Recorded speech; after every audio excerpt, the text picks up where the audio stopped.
Mormons absolutely hate it when we say that their church is a cult.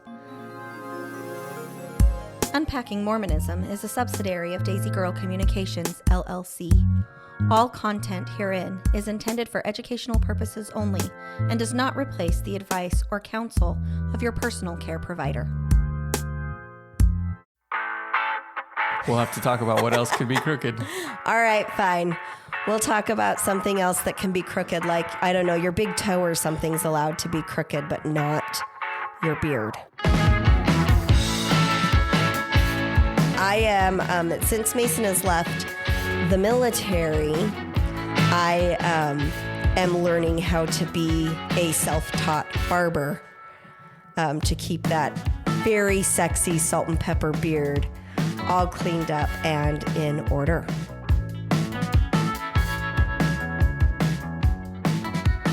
Welcome back to Unpacking Mormonism and Other Religious Trauma. I'm your host, Sarah Westbrook, joined today by my very handsome husband, Mason Westbrook. Hello, everybody. So we are kicking off today, the month of June, with our introduction to cults, or how can we identify cult-like organizations. Right. And we're going to stick with this cult series for several weeks throughout the summer, probably all the way through to the end of July. Yes, so maybe, I think that maybe further, but at least June and July. Yeah, and I think that ends up being like 9 episodes, I think. Not positive Probably on that, but about 9 episodes where we're going to kind of focus on cults. And then that will wrap up our season 1 of Unpacking Mormonism, and we will come into season 2 in September. Now, during August, we will be doing some review episodes where we go back but I've had a couple of guest speakers agree to come on to our podcast, and we'll be launching those episodes probably in the fall. We might record them earlier than that, but we're going to be launching those. And so I'm really excited once we get dates nailed down and all of the behind the scenes legal forms signed and stuff. I think our listeners are going to be very excited about this. We've got some pretty popular names in the ex-Mormon community that have agreed to come on to our show. And I'm really excited about that. Mysterious. Yeah. Ooh, hang in there. It's a secret until I have legal documentation signed, because I don't want to inadvertently commit somebody who's given me a soft yes. That's not cool. So I just thought you were trying to tease. That's a teaser, right? A little bit, yes. That's a little bit of a tease. All righty. So Mason, did you have anything you wanted to say? Any announcements? Anything going on for you? I don't think so. Nope. I think we're good to just delve right in. All righty. Let's delve. So we have, our intent for today is to give our listeners a general idea of what's coming for the next several weeks. This is going to be a series where for the next several weeks, you might want to take the opportunity to listen to these episodes with a notebook handy, pen and pencil, so that you can take notes. And then we do have a couple of book recommendations. So if this topic really fascinates you, our June newsletter is going to have these books, like the covers of the books on it. So if you want to get that newsletter, please go to our website, daisygirlcommunications.com, and get on our mailing list. It's right on the homepage. You just scroll down a little bit and it'll say to join our newsletter. Just type in your email there. You'll be joined in there. But the 3 books that I have are first, Recovering Agency by Luna Lindsey Corbden. That book is available on Amazon. It is a little bit pricey, but I'm here to tell you it is worth every penny. It is the Mormon cult Bible. That's what I'm going to call that. Now, Luna Lindsey Corbden goes by they, them pronouns, so we are going to do our best to respect their pronouns on our podcast. If we slip up, we will be correcting that because we really want to be able to honor Luna but also make sure that we are representing them appropriately. But I want to say that Luna may not be a cult expert. They identify that in their book multiple times. However, they put so much effort into studying cults and then applying that to the Mormon perspective. That's not the Mormon worldview, the Mormon experience. Mormon lens, yeah, something Mormon like lens, that. sure. Yeah, those are all great words. Not the word I'm looking for still. It'll come to me eventually and I'll shout it out randomly and we'll have a squirrel moment and it'll be great. And so Recovering Agency is probably the best resource on the market that takes you through why the Mormon church fits into the, we'll say, diagnostic criteria of being a cult religious organization or system. There's also, and I forgot to look it up, so Mason, maybe if you can look it up, there is, I want to say it's several episodes on Mormon stories with Luna where they go through and really break down this book, Recovering Agency. I don't have the permission to do that from Luna. I didn't even ask. And the reason I didn't ask is because I would really like for our listeners, if you want to get that deep into the Recovering Agency book, I want you to be able to go to the source where you get to hear it from Luna's own mouth. And so I want to make sure that you know that that is out there. And I can't remember how many episodes it was, but it was several episodes. It is an incredible encyclopedic opportunity for you to really delve into that. Our goal is not going to be cataloging it the way that Luna did. Our goal is going to be identifying it and then giving you, the listener, skills and techniques and tools in how can I identify it in my life, and then what do I do and how do I come out of that in my life. So Mason, it looks like you got that answer. What are those episode numbers? So there's part 1, 2, and 3. It's episodes 1443 through 1445, and they will be in the show notes. So yeah, that's all for Mormon Stories. Great. And I think each of those episodes they're pretty long episodes. They usually are. They all look like they're just about 3 hours. So you're talking about almost 10 hours worth of material. Wait, is there 4 of them or 3 of them? Part 1, part 2, There's 3. One is 3 hours. One is 3.5 hours. One is 3 hours and 10 minutes. So total would be about 10 hours. Okay. So yeah, and it's definitely worth your while, listener. So I want to make sure that if you are interested in cataloging the examples of cult mind control as it relates to Mormonism, that is a gold mine. Please go there, listen to those episodes. And again, I cannot recommend the book Recovering Agency by Luna Lindsey Corbden. And Lindsey is Lindsey, and then Corbden, Corbden. And the subtitle of that book is Lifting the Veil of Mormon Mind Control. So we will be referencing that book several times.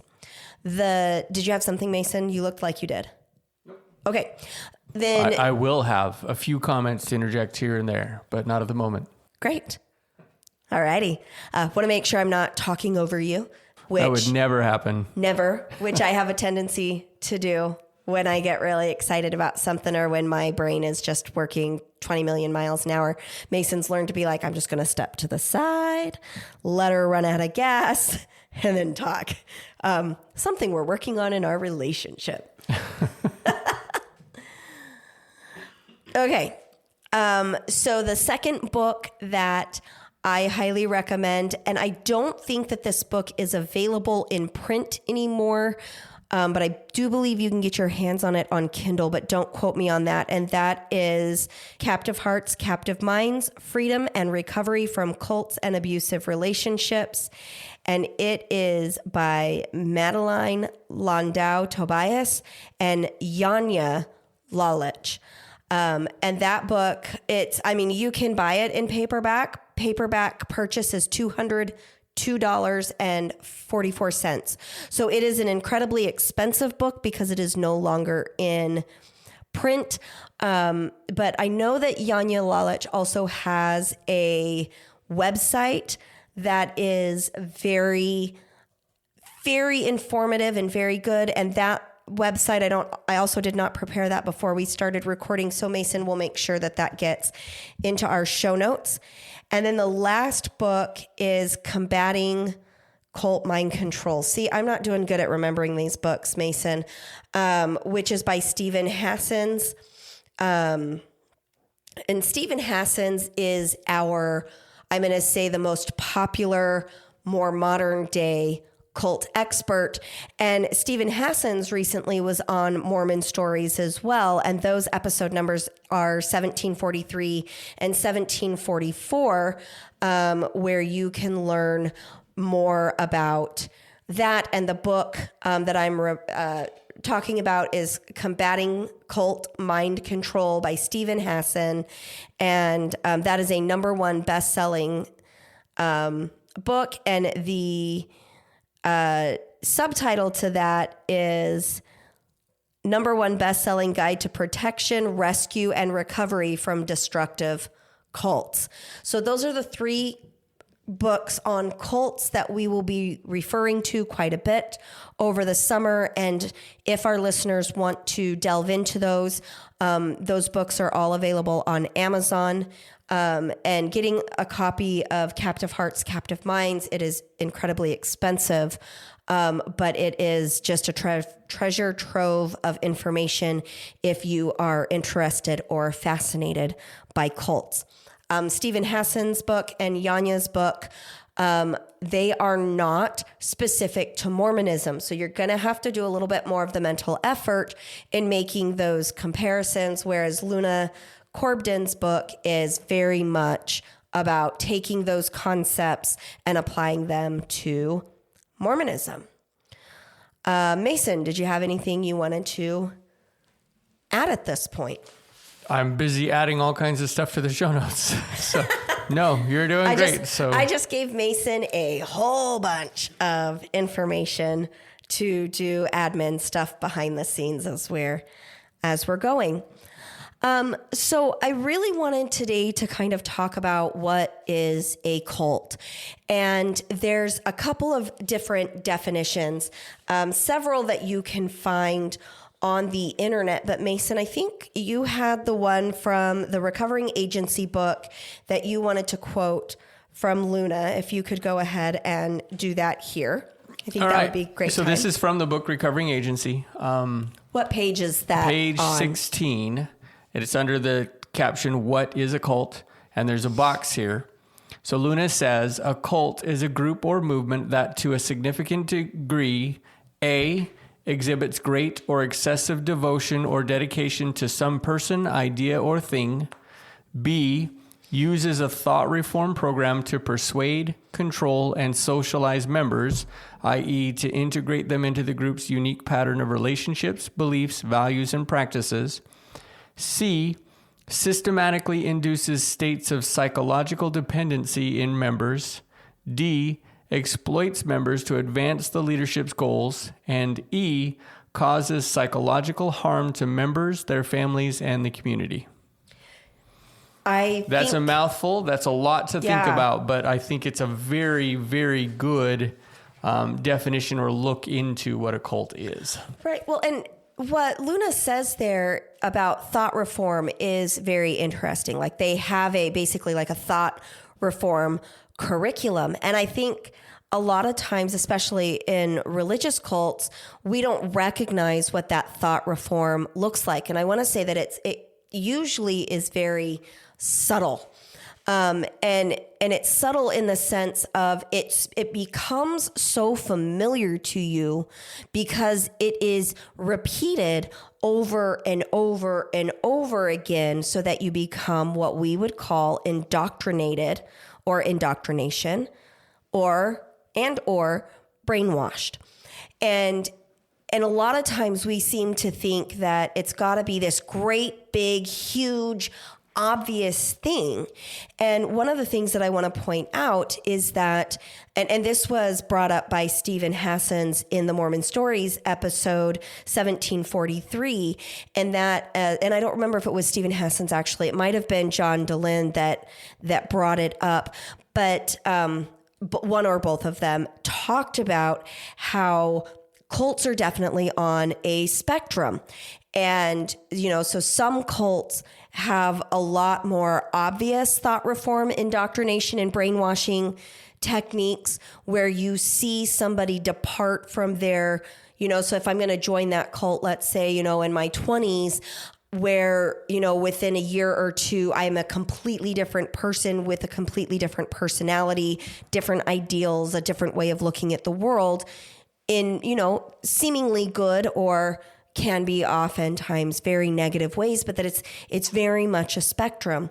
And where I see this in members of the Mormon church or a lot of religions, especially if you're born into it, is that we're not thought reforming as much as we're thought creating, in the sense of we teach a certain set of ideals or doctrines from the time you're very, very small, so that you don't even realize that what you're thinking, feeling, holding on to as valuable or holding on to as truth isn't accurate, and that the rest of the world wouldn't agree with you, that we've got to kind of look at these kind of smaller groups, these pockets of people. And, again, one of the things that's interesting about religions is smaller pocket could be hundreds of thousands to millions to billions of people. I think that's that's been one of the hard things for me to grasp, is that typically I grew up thinking cults were very small groups. You talked about Jonestown, where there were 1,000 people or whatever it was, but a small group in comparison to what you would think of for religions in general. And so coming to terms with the fact that maybe a relatively large group could fall into, whether or not you call it a cult, falls into some very culty patterns, it's a little scary. And one other thing that you mentioned was that it's subtle. Well, how could it be anything else? If you came to somebody and said, look, I'm going to change everything about the way you think and you're going to be my slave from it, you're not going to get anybody. But if you can bring to them something that appears to be a very good thing and then gradually change the way that they think into the point that they've accepted it completely, that's a very subtle process. You mentioned that people from the outside would be able to see that, but people from the inside often, or even most of the time, don't see it at all. Right. And so one of our goals over the next several weeks is to help our listeners identify it and then figure out, okay, so what do I do with this information? What can I gain? How, instead of just being like, oh yeah, I see that as a problem, be able to say, okay, now what do I do about that problem? And have I given up myself to being controlled by this outside influence? And how do I, reclaim my individual authenticity or sovereignty? Yeah. One of the words that I notice Wendy Wilcox Jensen using quite a bit in her work in helping people recover and heal from leaving the Mormon Church is claiming sovereignty over your own mind and body. And I absolutely love that idea of, I want to take these influences, but then I want to critically break down in myself and identify how it's influenced my body, my brain, my thinking, my spirituality, everything, and then navigate myself to where I want to be in this life, how I want to think, how I want to feel. And, it almost sounds a little voodoo, but there's a great deal of scientific research that supports a lot of these, gaining authenticity or sovereignty of yourself. And we're going to bring a lot of that research in over the course of the next several weeks. Yeah. There's one other thing that Luna says too, that I think is really helpful right up here at front that I want to read. And that is, again, from their book. This is on the Kindle, so I'd have to find the exact page because the Kindle pages don't really match up with the book. Right. I've found as I've highlighted Well, and tried to go back to things. The Kindle pages change depending on the settings that you actually have on your phone, like how big your text is and all of those types of things. Yes, so, yeah, it's very frustrating. So it anyway, is for citation, I will, absolutely. after reading this, I'll try and go back to the book and see if I can figure out what page it was on. But Luna says, mind control is not about the untruthfulness or strangeness of doctrines. From our perspective, a group or relationship earns the label cult or cultic on the basis of its methods and behaviors, not on the basis of its beliefs. It is not the beliefs that we oppose, but the exploitive manipulation of a person's faith and trust in other human beings. And I thought that was really important. Yeah, amen. Coming from this idea, like, I know there's people listening here that are maybe still trying to make Mormonism work or still trying to make another religion work in their lives. And I think it's important to point out, this is not an attack on what an organization believes. It's an attack, or not even really an attack. It's an attempt to educate us on the methods that are used that cause us to fall into a situation we're not completely under our own control and maybe don't even recognize it. Absolutely, because what you're talking about, those methods can basically be kind of chunked into what we call in our field undue influence.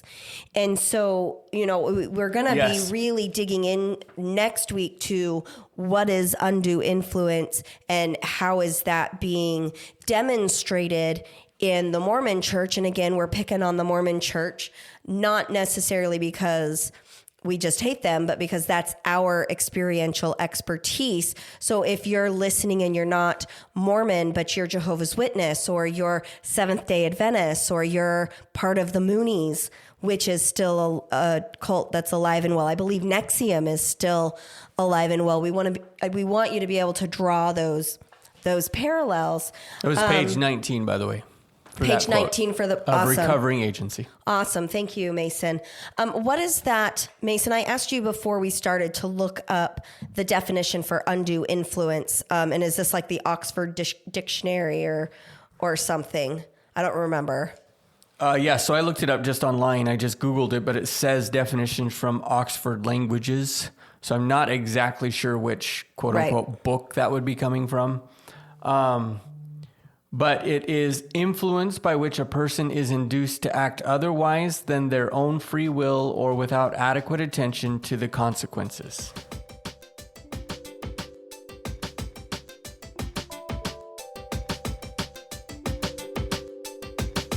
Time for a commercial break.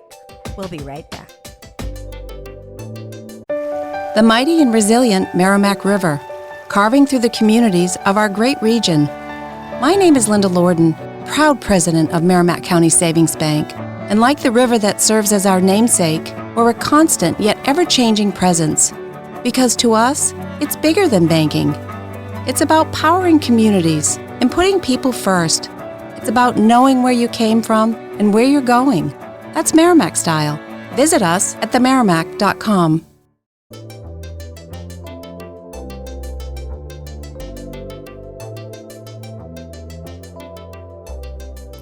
So I love that definition, and that goes right along with how Steven Hassan identifies it. So the undue influence definition that Steven gives us on his, and this worksheet is linked in the show notes.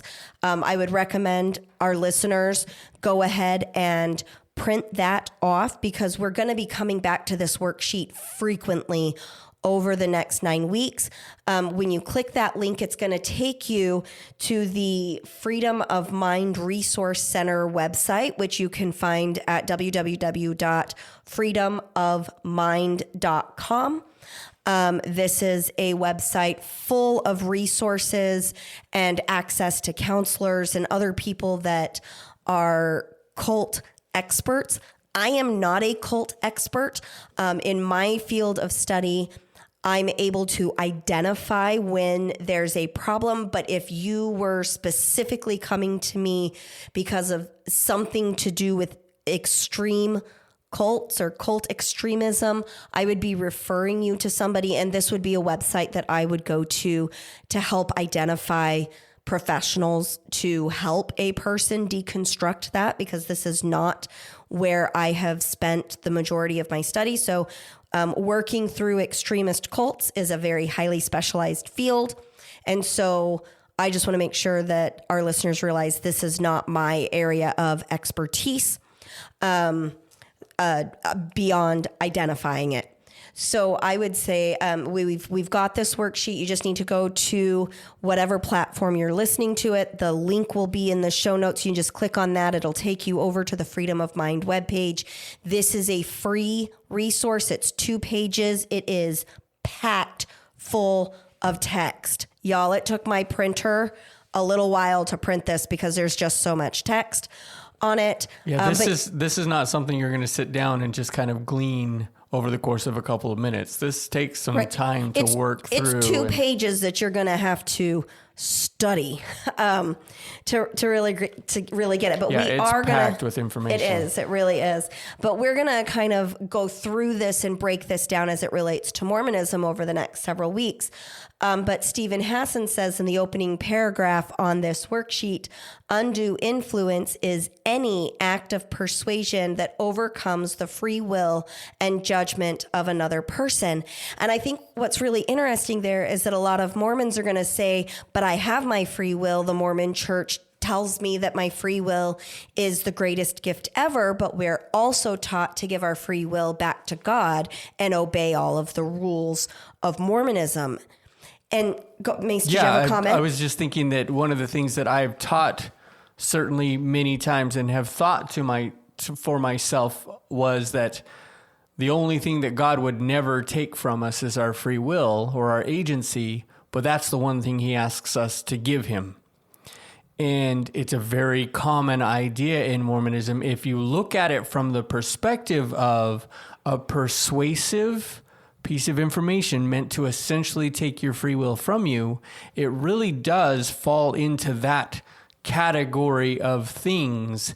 And so just being able to step back and see it from a different perspective, it doesn't mean you can't live in that organization still. It just means that you recognize more closely what's going on there so that you can protect you and make sure you're doing what it is that you want to be doing rather than what someone else has told you need to do. Right. And we're going to be giving, when we dig into undue influence at our next episode, we're going to be giving several examples of more modern day teachings. Like the first one that comes to mind is a talk recently by Bednar about baptismal covenant. Right. Agency doesn't exist. Right. The baptismal covenant stuff. And so we're going to really dig into this deeper at future episodes. On the next episode that's the plan. Yeah. Yep. The next episode is going to be really digging into undue influence and giving some solid examples. But one of the things that Steven says here, again, still reading in this first paragraph, now I'm in the second sentence, people can be unduly influenced by deception, flattery, trickery, coercion, and other techniques, including hypnosis.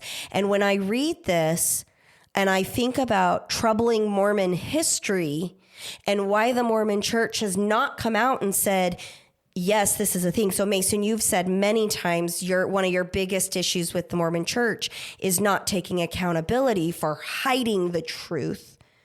And what I'm reading right here on the cults, and one of the primary ways in which I would identify Mormonism as a cult is that we are unduly influenced by deception in the sense of, well, we kept that troubling history away from you because we didn't want it to negatively impact your testimony. And so by lying by omission and oftentimes by commission, we didn't know. We weren't able to truly judge the character of, say, Joseph Smith, the founder of the Mormon church, because some of the sticky, icky things that he did was kept from us and is still being kept from us. And then when they finally come out and admit it, they say, well, yes, this happened, but let me explain to you how it could mean.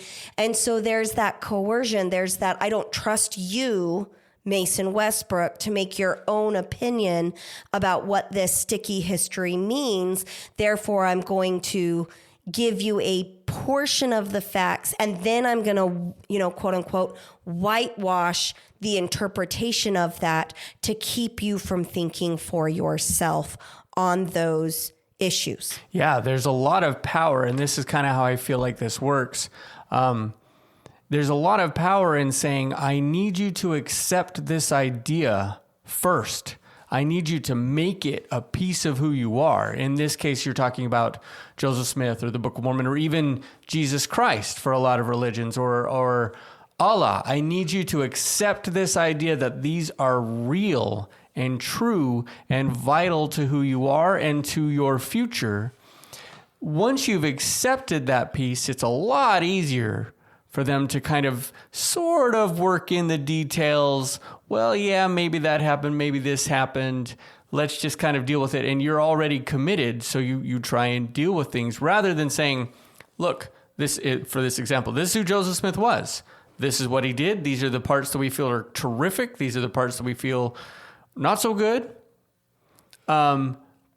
But you don't get the whole picture in order to accept him as a prophet. You get this little picture that seems incredible. You accept him as a prophet, and then we can kind of work through all the rest later. Right.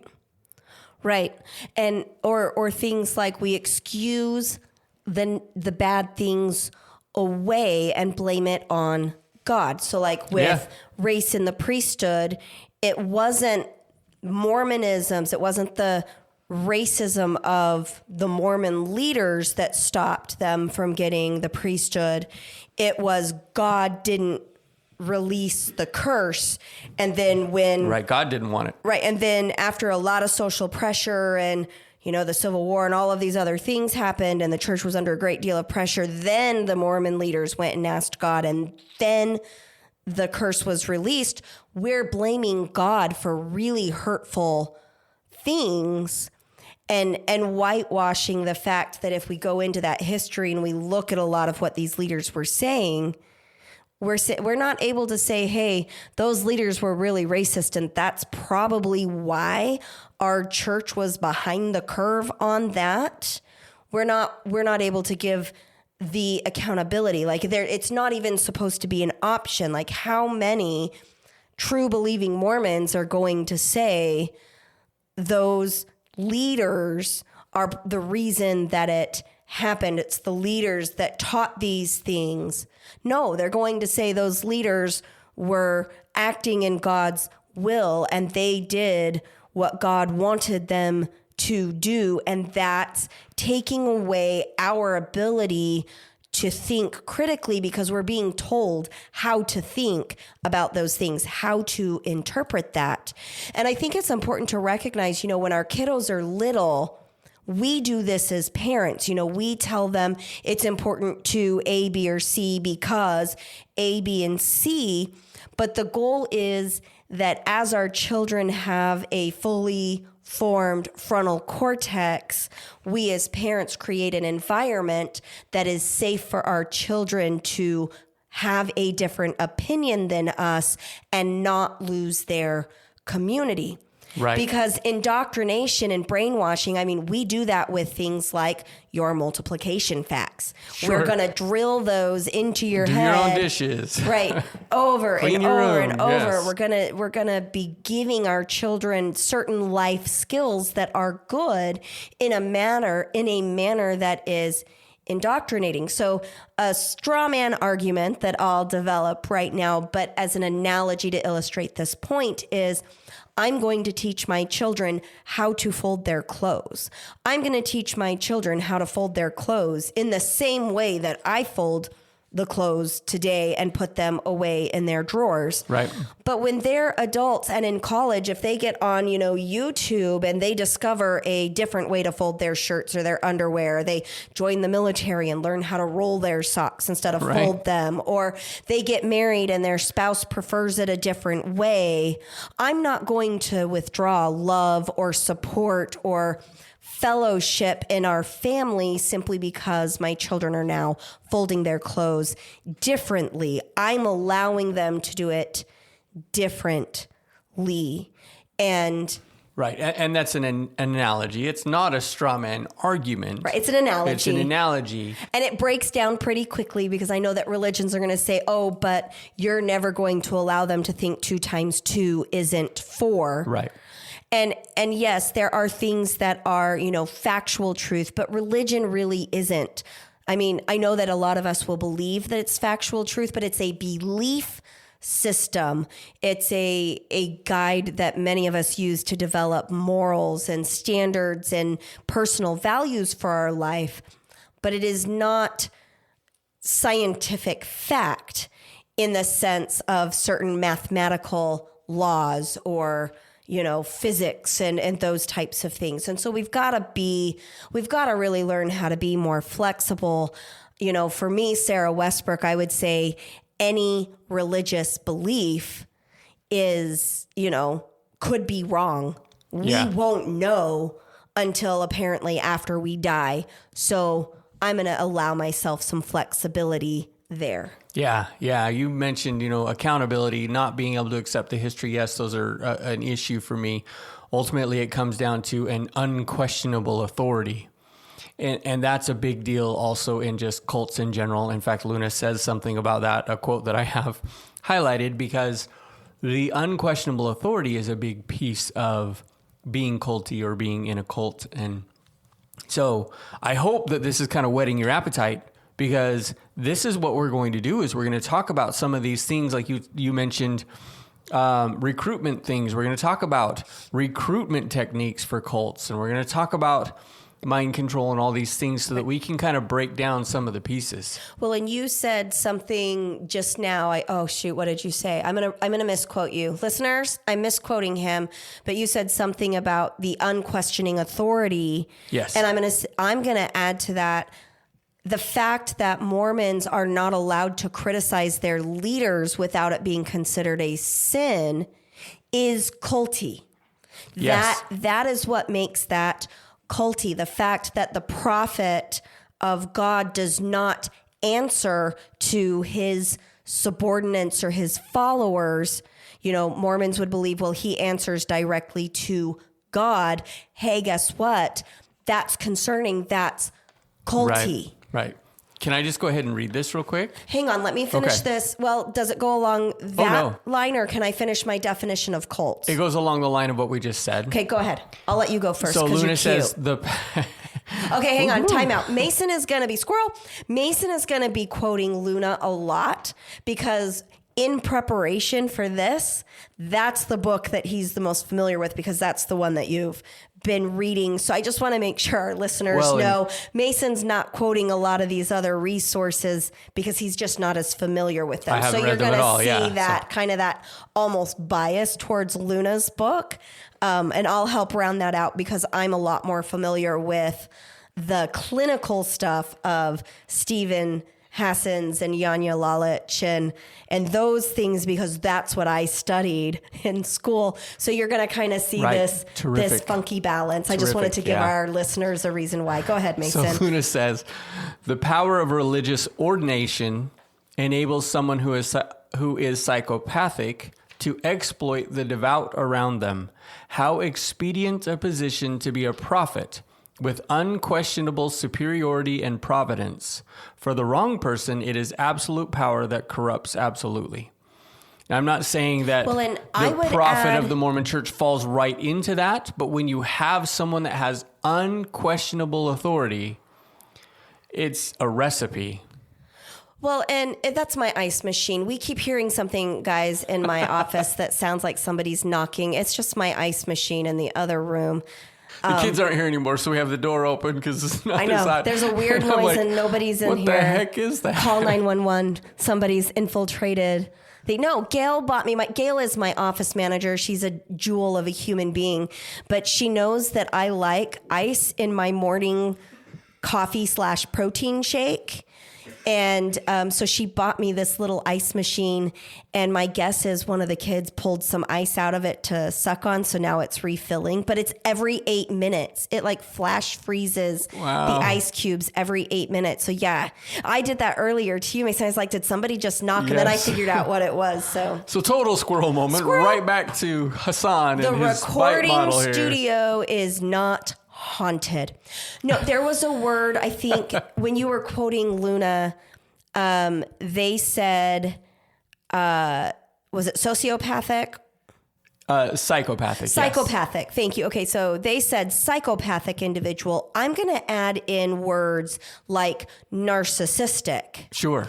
And I think not in all this narcissists case, are psychopaths. So when we talk about psychopaths, we're talking about somebody who does not have empathy. Like there's something, the theory is that they literally do not have the capacity to develop it. So not somebody that has empathetic deficits with the ability to develop it with certain interventions and trainings. Yeah. When we talk about sociopaths or psychopaths, we're talking about somebody who the empathy part of their brain is broken, and no matter the intervention we give, they cannot develop empathy. So I'll add in narcissists, both those that are sociopathic and those that are just empathy deficit. Right. That was not the right terminology, but I'm sticking with it, y'all.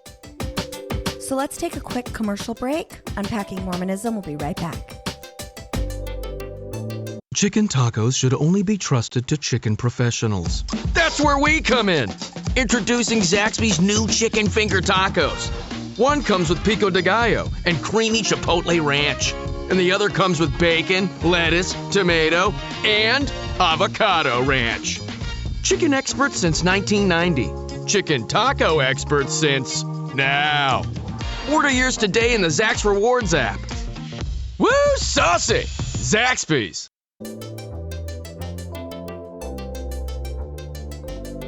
Well, and in this case, I think Luna is trying to demonstrate a little bit of the extreme of that situation. Like, yes, they are. I don't absolutely. think they're calling the Mormon prophet a psychopath. They're just simply allowing for the possibility that if you have a situation where someone has unquestionable authority, you've set them up. Like the very last statement is, it is absolute power that corrupts absolutely. And we've seen that in history multiple times. Right. And so the idea is that the system is set up to allow for something like that to happen. Whether or not it's happened now, the system is, or whether or not it has happened, the system is set up to allow for it to happen. Right. And so I'm going to say Sarah Westbrook's opinion. I'm kind of feeling like President Russell M. Nelson is definitely on the narcissistic personality disorder spectrum. Right. And I would say more so than some of his predecessors. And so just like there's a spectrum here of cults and whatnot, we're going to have in the Mormon leadership time periods where there's a lot less empathy demonstrated. You know, I'd look at like Dallin H. Oaks. He doesn't seem to be a very empathetic guy. Like when he's talking, there's not a lot of emotion or connection with the followers. It's very black and white. It seems very that way, yes. legalistic. There doesn't appear to be, and please note I'm using words appear because we don't know him personally. I don't know him personally, thankfully. Don't think I'd like him even if I did. Don't get that impression. But I've met him. We're gonna see. You have? Mm-hmm. Oh, when you were like a kid and your dad took you to conference? He came to El Paso. You've met him too, I think. But he might have only been at the priesthood session. But yeah, he came to El Paso when we were there. Oh, I do remember that. Yeah, I didn't like him then either. Anyway, he's boring. I have a hard time listening to him because he's so damn boring. So anyway, but we're going to see leaders in Mormonism that struggle more with a lack of empathy versus not. We're going to see, you know, like with Russell M. Nelson, all of these really odd changes that don't really benefit the people. They're more administrative or policy changes because it's just the way that he likes it. Like, for example, we've got Hinckley who says Mormon is a beloved nickname and means more good, even though it actually doesn't mean that.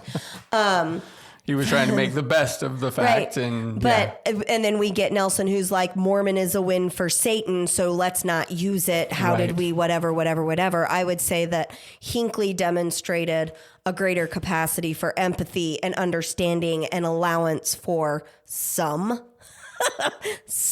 nuance. And Nelson is very different. So you're going to see different levels of corruption and different levels of effectiveness depending on that Absolutely. leader. Absolutely. Everyone comes from a different place. Right. And then the very last thing of this first paragraph that has taken us like 20 minutes to get through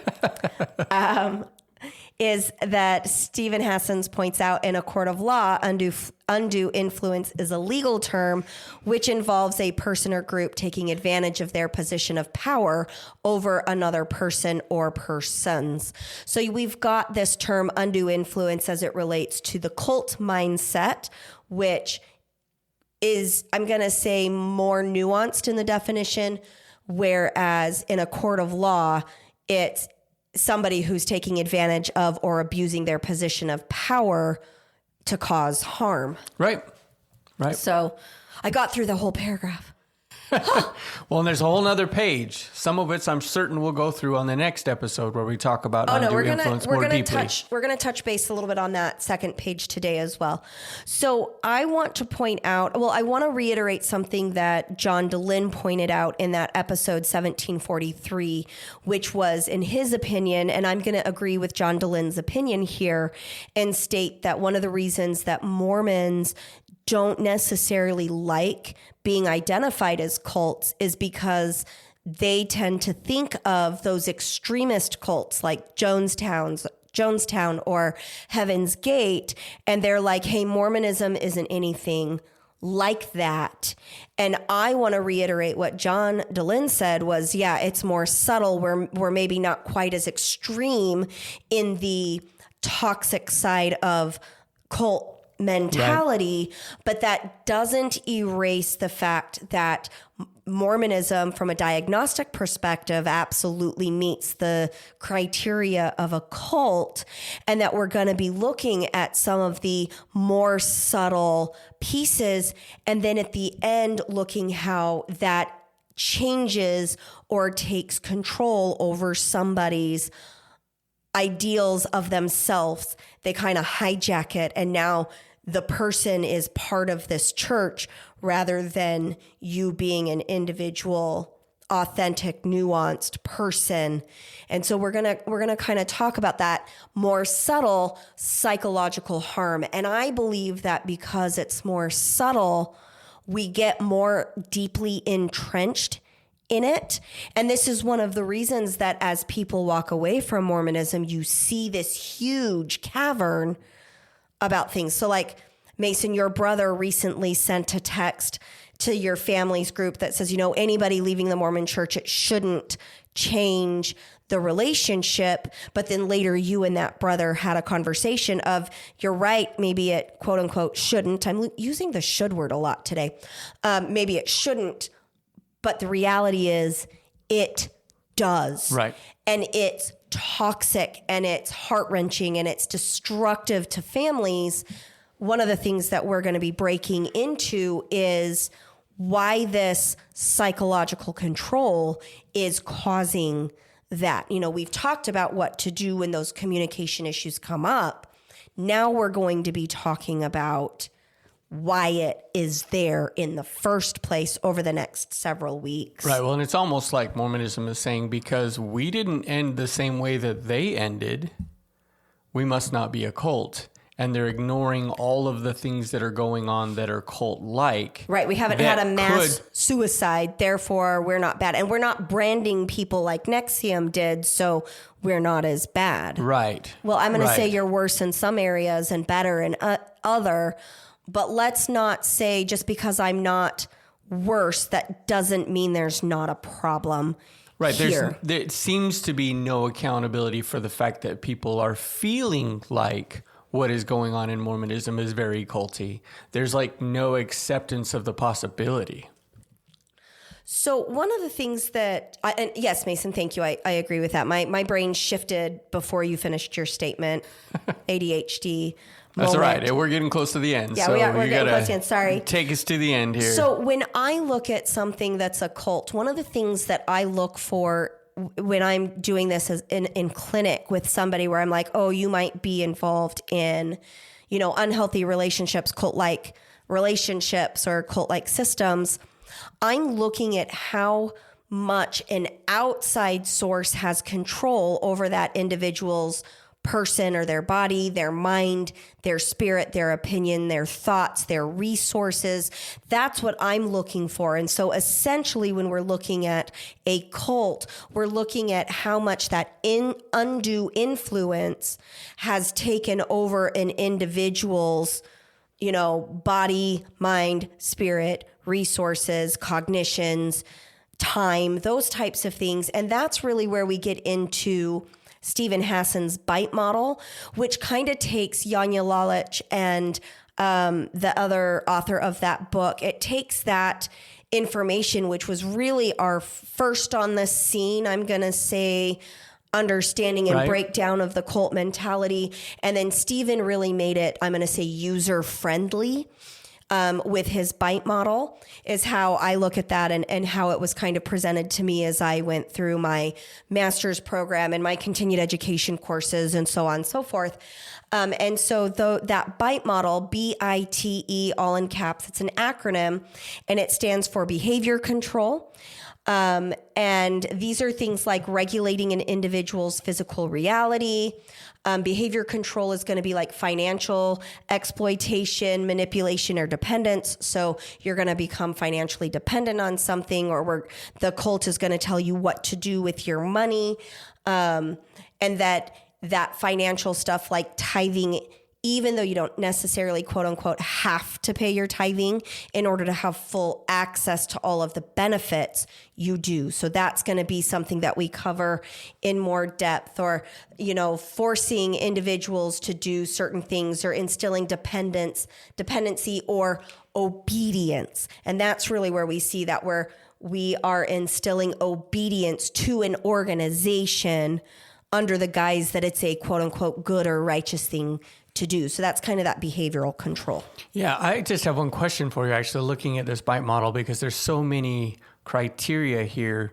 When Hassan wrote this, did he do anything similar to like what you do with the DSM, where it's like if there's 3 out of these 5 or 6 out of 10, then you've fallen into that realm of really being a cult? Nothing like that. Okay. No. So Mason, as you're looking at this, so for those of you who don't have this handout right in front of you, the second page of the undue influence and the bite model, what the second page is the bite model broken down. So we have the B is behavioral control, I is information control, T is thought control, E is emotional control. So again, we're really focusing on how by utilizing undue influence, you infiltrate every aspect of a human or the followers of an organization, and how the leaders or the leadership of the cult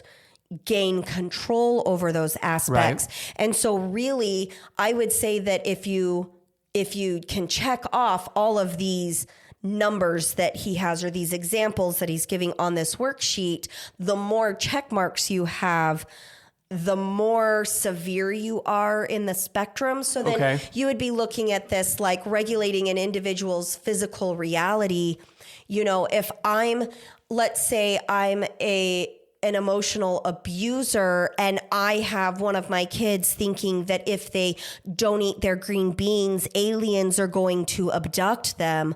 I'm using cult-like mentality to control my child. That's a problem. But you can also have an individual's reality be, you can't get back to heaven unless you A, B, C, and D, obey these commandments and all these extra rules. And it's a control thing where when you don't do it, we're going to apply certain shaming things. That's where like religions get in trouble, because it might be something like, we need to love one another. That's a great thing. But then when we start to shame and punish and do certain things when somebody doesn't practice the ideal, how far into that spectrum of controlling somebody's physical reality, where are we at, or their emotional reality, or their spiritual reality. Right. So the more check marks you get on this, the more likely you are to be identified as a cult. But anytime somebody is utilizing undue influence to control an area on this, there's a level of relationship toxicity going on. So hopefully that clarifies that. Very much so, yeah. Thank you. Let's take a quick break, and we'll be right back.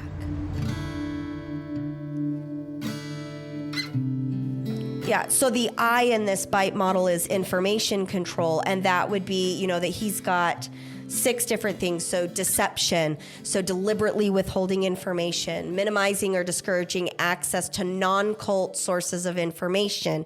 So in Mormonism, that would be don't read anything about the Mormon church that's not published by the Mormon church. That's where this would come in, compartmentalization of information. So you kind of get this idea of insider versus outsider, and, it's kind of like elevating, we are super special because we have the whole truth, and everybody on the outside, they're all missing information, but some of what they have is good, but they don't have it all, so we're more special. So that's kind of some examples of information control. And of course, as we go through these examples over the next several weeks, we're going to be filling in and going much more into depth on this. Right, you're essentially going to use the BITE model to kind of break down the codify topics. Whatever topic it is and see how well this fits into what's going on. And one of the things, Mason, is that you and I had talked about was we were going to take like the BITE model and maybe do 2 to 4 episodes on the B, and then 2 to 4 episodes on the I, and then 2 to 4 episodes on the T as it relates to Mormonism. And we haven't worked out all the details of how we do that, but we will by tomorrow when we start recording our first undue influence episode. Pieces, we're gonna just fall into this, right? The next one is the T, or thought control, and these are things like changing a person's name or identity. And in Mormonism, we see this by giving a new name in the temple, or starting to call, if you get the priesthood now, you're elder so-and-so, or bishop so-and-so. We're changing your name, or changing the way that people identify you and interact with you based on certain things, or rejection of rational analysis, critical thinking, and constructive criticism. Like the fact that we cannot apply constructive criticism to the leadership of Mormonism and expect subsequent change, positive or negative, into the organization, again, defines them as a religious cult. So those are some of the thought control. And, one of these is like number 4, encourage only good and proper thoughts. We're trying to thought stop rather than understand why we're having disturbing thoughts, or, quote unquote evil thoughts about somebody. Like I'm thinking bad things. I'm hoping bad things happens to so-and-so. Well, in Mormonism, they use a thought stopping technique, like sing a hymn, change your thoughts, stop thinking that. And really we'll want to be like, I wonder why I'm thinking this. What's going on here? We're stifling curiosity about your own internal workings so that you stay, quote unquote, in control and righteous with that Mormonism thing. That's a thought control issue. So again, some of those more subtle things. And I will say that some of those ideas and techniques are actually founded in society. Back in, I'll say 30 years ago, even in mental health, we utilized thought stopping, thinking that that was a good thing. Hey, guess what? The research wasn't supported by the research. And we've since shifted our understanding of that to, more updated practices today. But some of these techniques, especially for our older population, where they were taught thought-stopping techniques not only in their religion, but in their school and in their society and in their, wellness family, training and blah, blah, blah, blah, blah. Yeah. Some of these things are going to be different, but we're going to, again, dig more into that later. And then our last one on the BITE model is E, or emotional control. And that is, manipulate and narrow the range of feelings. And so things like thinking that anger is evil and you need to extricate that from you because that's the influence of Satan, or thinking that negative or uncomfortable emotions means that Satan has control of your life. That would be emotion control. Giving people phobias about leaving the group. If you leave the group, you won't be happy. Oh, look how happy you are. Well, that's not real happiness. That's happiness influenced by Satan, like eat, drink, and be merry. That's what that is. That is considered emotion control. And so, a lot of this is about emotion control, instilling fear where fear doesn't need to be there, making a person feel that problems are their own fault. Like the reason you're having all of these problems in your life obviously means that you're not living righteously. Right. That would be another example of emotion control. And so over the next several weeks, Mason, some of the things that we pulled out of the Recovering Agency book that we thought, hey, we might want to dig more into this, were things like mystical manipulation or loading the language, circular reasoning or closed logic type things, becoming dependent on the church, control of time and money and resources. We wanted to talk about elevated emotion and how the Mormon church defines that as the spirit. We wanted to talk about milieu control or social control. We wanted to talk about dispensing of existence and the difference between cognitive consonance versus dissonance. These are some of the topics that are going to be coming up. And I know I threw a lot of words at you and whatnot. I promise as we go over the next 9 weeks, we're going to break those down. And so really my call to action is like threefold. Number one, if you get lost or have a question and want us to discuss it further as you listen to this, please email us or text us. So the email is daisygirlcommunications@gmail.com. Texting us is 573-569-1076. Again, that is 573-569-1076. If you call that number, I'm not going to answer. It's always on Do Not Disturb. But if you text me, I will text you back. That is a much easier way to get in touch with me. Mostly because where we live in Missouri, cell service sucks. So if I try and call you, we're going to be playing Can You Hear Me? We're going to be playing the Verizon game. Can you hear me now? How about now? Can you hear me now? So for all of those that live in rural Missouri or rural lots of places here in the Midwest, you're going to be very familiar with what we are talking about. So texting me is definitely easier. The second thing is come to these episodes if you can, ready to take notes. If that's how you learn best, be ready to spend some more quality time with these episodes, not just listening to it once, but going back and reviewing, being ready to journal or write notes to yourself so that you can have better understanding, especially as you identify these things in yourself or in your family. And number 3, shoot us questions for the Throwback Thursdays, because as I continue to do the Throwback Thursdays and people ask me questions about this, I'm willing to either take a live phone call during that Throwback Thursday so that you can actually talk to me and we can work through some of these questions. I don't want this series to be an information dump. I really want our listeners to be able to say, hey, you talked about this on your episode. Could you go into a little bit more detail on this? I will be happy to answer your emails privately. We're happy to, go through this on our Throwback Thursday episodes. We're even willing to, in season 2, say, hey, we had a question about this episode and do some episode reviews. Our producer's been talking about, like if you have an episode about a certain chunk, that we can re-listen to a sound bite from a previous episode, and then Mason and I can respond to the questions in more detail. We really want to make this more interactive. We want our audience to be able to take the opportunity to really dig in and understand these concepts so that you are learning. Because Mason and I are really excited to dig into this together.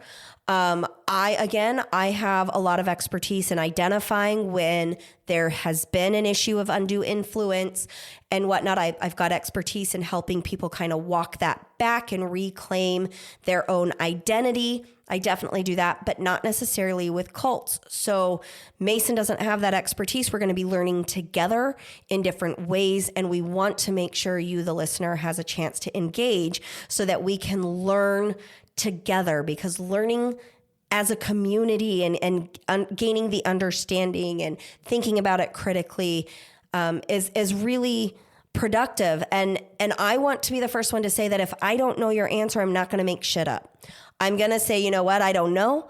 Let me go do some research. Let me point you to some resources, because I want you to be able to think critically. I want you to challenge me if you think I'm misrepresenting something, or challenge Mason if you feel like he's misrepresenting something. We want to give you the information so that you can begin to regain your personal identity, that you get comfortable in expressing and utilizing those critical thinking skills and calling things out as you see them, whether or not you agree with how Sarah and Mason interpret this information. Yeah, this is still unpacking Mormonism, right? We don't want to just dump a whole bunch of information. We want to share some information, and we want to be able to take the time to kind of process how we're feeling. In this case, I'm just barely in that situation, so it'll probably be a lot of me processing what I'm going through, as a lot of these episodes have been. But ultimately, this is not just an information dump. And so that's the goal, is to share some information, talk about some examples, and then talk about how this affects us. How do we get through it? What do we do now? And so on. So right. We're both excited about this information. Once again, if you have the financial resources, I would recommend buying at least Luna Lindsey Corbden's book, Recovering Agency, Lifting the Veil of Mormon Mind Control. Like I said, the paperback is a little bit on the pricey side, but I feel like it is absolutely worth it. The amount of data and information in this book it's just an invaluable resource. If you don't have the financial resources, the information on the Freedom of Mind website, so once again, that's www.freedomofmind, all one word, .com. The title of this worksheet is really, it's like a tongue twister for Sarah here. Undoing Undue Influence and the Bite Model.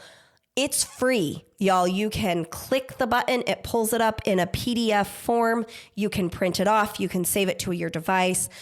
That is going to be a really helpful resource for you to have on hand as we go through these episodes. So I would say that those are probably, because we are unpacking Mormonism, those are the two resources I would recommend the most, because you're going to get the information about cults as it pertains to Mormonism. The other books are to understand cults in general better. All of them are phenomenal. Please go out, educate yourself. Don't just take our word for it. We love you, and we'll see you next time. Bye-bye. Today's episode was hosted by Sarah and Mason Westbrook, produced by Daisy Girl Communications and Alex Vidalis. We would love to see you on our Unpacking Mormonism and Other Religious Trauma Facebook page. I'm going to tease you about your crooked beard for the rest of the day today. Then I might not let you ever cut it again, because if you're going to, make it that big of a deal, I might have to keep it crooked. But it's straight now.